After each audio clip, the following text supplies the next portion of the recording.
नहमदुहु व नुसल्ली अला रसूलिल करीम फ़ऊज़ु बिल्लाहि मिनश शैतानिर रजीम बिस्मिल्लाहिर रहमानिर रहीम।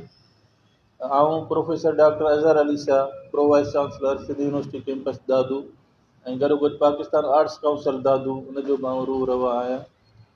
ऐं अॼु सुबुह जो कैंपस में हिकु वाक़ियो थियो, उनजे बारे में आऊं पंहिंजो मौक़िफ़ ॾींदुसि ऐं उन सां गॾु कैंपस जो जेको अॾावती कमु आहे उनजे शुरू थियण में कुझु देरि थी आहे, त उन्हनि कॉन्ट्रेक्टर्स या जेके ठेकेदार आहिनि उन्हनि खे मां गुज़ारिश कंदुसि त महिरबानी करे अॾावती कमु जल्द शुरू थिए।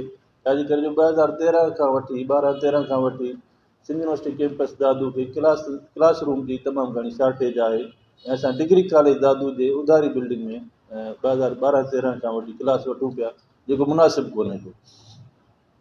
अॼु सुबुह as a pro vice chancellor मां मॉनिटरिंग जे लाइ निकितुसि त क्लास थियनि पिया, सही थियनि पिया, न पिया थियनि, त मूंखे कैंपस में पार्क में 2 शागिर्द वेठल नज़र आया।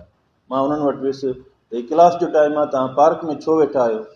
उन्हनि चयो त साईं फलाणो टीचर आहे, उनजो नालो आहे अतहर शर, उनजो क्लास आहे ऐं उहो असांखे थोरी देरि थी वई आहे, तंहिंजे करे असांखे अंदरि अचणु कोन थो ॾिए ऐं असां ॿाहिरि विहारे छॾियो अथई।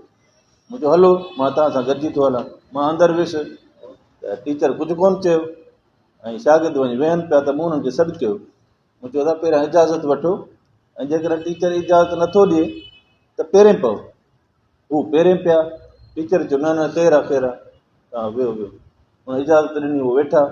इहा ॻाल्हि थी। इन ॻाल्हि ते अतहर शर ऐं ॿियो उनजो जेको HOD आहे बिज़नेस डिपार्टमेंट जो आसिफ़ चनो, इन्हनि ॿिन्ही सलाह करे त असांजी जेको आहे मुदाख़लत थो करे अज़हर शाह ऐं क्लासनि में थो अचे, असां इहा हरासमेंट आहे।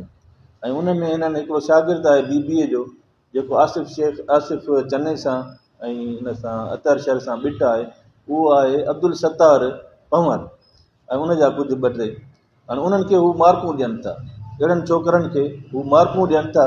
हू चवनि था तव्हां जीअं चवंदो तीअं तव्हांखे मार्कूं मिलंदियूं, तव्हां उहो चओ ऐं उहो कयो जेको असां चाहियूं था। आसिफ़ चन्ना खे मां हटाए चुको आहियां HOD जे चेयर तां। ॿियो टीचर आहे बिज़नेस डिपार्टमेंट जो सरफराज़ मलिक, मां उनजी रिकमेंडेशन VC खे मोकिली आहे, पर VC ॿियो 3 महीनो आहे, उन्हनि जो को रेस्पॉन्स न ॾिनो। हाणे आसिफ़ चनो पंहिंजी भड़ास कढण जे लाइ हू शागिर्दनि जे ज़रिए मुंहिंजे ख़िलाफ़ु बार बार पहिरियां बि अहिड़ो क़िस्म जो वायरल शयूं कयूं वियूं ऐं अॼु बि वरी शयूं वायरल कयूं वियूं आहिनि। पोयां केरु आहे? आसिफ़ चनो आहे, जेको शागिर्दनि खे मिसयूज़ करे पियो, उस्तादनि खे मिसयूज़ करे पियो